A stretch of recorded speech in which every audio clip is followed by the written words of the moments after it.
Le printemps s'est bien installé, les arbres en fleurs, les oiseaux qui chantent, les jours qui ont bien rallongé, et surtout, tous les jours fériés. Le top, c'est quand le premier et lui tombe un lundi ou un vendredi. Ou alors quand ça tombe un mardi ou un jeudi. Comme ça, on fait le pont. Par contre, quand ça tombe un mercredi, c'est un peu moins bien. Mais le pire, c'est quand ça tombe un samedi ou un dimanche. C'est pour ça que j'aime bien le jeudi de l'Ascension. Parce que là, au moins, t'es sûr que ça tombe un jeudi. Mais est-ce que tu sais pourquoi ça tombe un jeudi? Ou est-ce que tu sais au moins pourquoi c'est un jour férié? Bon, j'arrête le suspense. C'est une fête chrétienne pour célébrer l'ascension de Jésus vers Dieu. Événement qui a lieu après sa résurrection, bien évidemment. Tu peux lire ça dans Actes chapitre 1 au verset 3. Après avoir souffert, il se présenta à eux vivants et leur en donna de nombreuses preuves. Pendant 40 jours, il se présenta à eux et parla de ce qui concerne le royaume de Dieu. Et au verset 9, il est écrit: Après avoir dit cela, il s'éleva dans les airs pendant qu'ils regardaient, et une nuée le cacha à leurs yeux. Également, dans Marc, chapitre 16, au verset 19, après leur avoir parlé, le Seigneur fut enlevé au ciel et s'assit à la droite de Dieu. Et c'est pour ça que ça tombe un jeudi. Car le lundi de Pâques, c'est le jour où on célèbre la résurrection de Jésus. Et vu qu'après cela, il s'est montré à ses disciples pendant 40 jours, dans Acte 3, et que c'est à ce moment-là qu'il est monté au ciel auprès de son Père. Si tu comptes 40 jours à partir du lundi de Pâques, tu tombes sur un jeudi. Tu vas me dire, mais pourquoi il est resté aussi longtemps, ou pas plus longtemps? Eh bah, je te dirais, c'est parce qu'il avait encore des choses à enseigner à ses disciples pour la suite. Il lui fallait donc un peu de temps.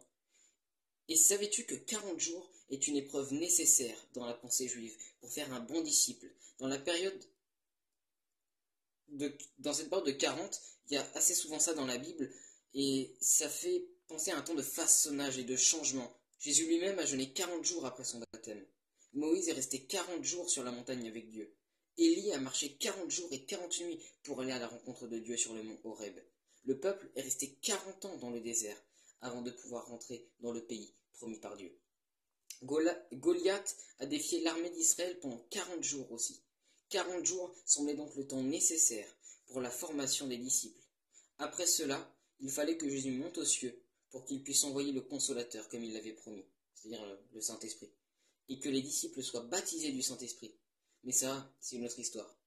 Donc, pendant ces 40 jours, il s'est montré à ses disciples, les a enseignés sur le royaume des cieux, et c'était aussi important pour une autre raison: attester et prouver qu'il était bien ressuscité. S'il n'était apparu qu'une ou deux fois à ses disciples et aux autres après sa résurrection, on aurait facilement pu les accuser de mensonges, d'hallucinations et je ne sais quoi encore. Car l'enjeu de la résurrection de Jésus était de taille. Toute la foi chrétienne est basée sur cet événement. Donc, pas de résurrection, pas de christianisme. Tout s'écroule. Les fondements même de la foi chrétienne disparaîtraient. C'est pour ça que c'est peut-être un détail pour vous. Mais pour nous, ça veut dire beaucoup, si vous savez la ref.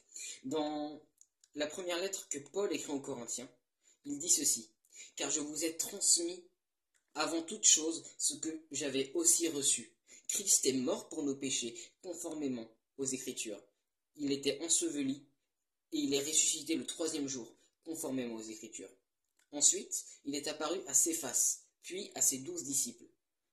Après cela, il est apparu à plus de 500 personnes à la fois, dont la plupart étaient encore vivants et du coup quelques-uns étaient morts. On peut voir cela dans 1 Corinthiens chapitre 5 au verset 13. Difficile de remettre en question le témoignage de 500 personnes qui disent avoir vu la même chose en même temps. Les 12 disciples, on aurait pu les discréditer facilement. C'était les disciples de Jésus, ils étaient le plus proche de Jésus, ils avaient tout à y gagner. Mais 500 personnes différentes qui disent avoir vu la même chose, c'est pas pareil. Bref, Jésus est bien ressuscité. Il a été enlevé aux cieux 40 jours après sa résurrection. Il s'est assis à la droite de Dieu son Père, et il intercède pour nous. Et donc, pour ça aussi, c'est important. Si ça mérite pas un jour férié, je sais pas qu'est-ce qu'il faut de plus pour te convaincre. Si tu as aimé la vidéo, fais-le moi savoir. Fais-le moi savoir en commentaire. Abonne-toi. Si tu as des questions, pareil, n'hésite pas à me le dire en commentaire. Et à la prochaine.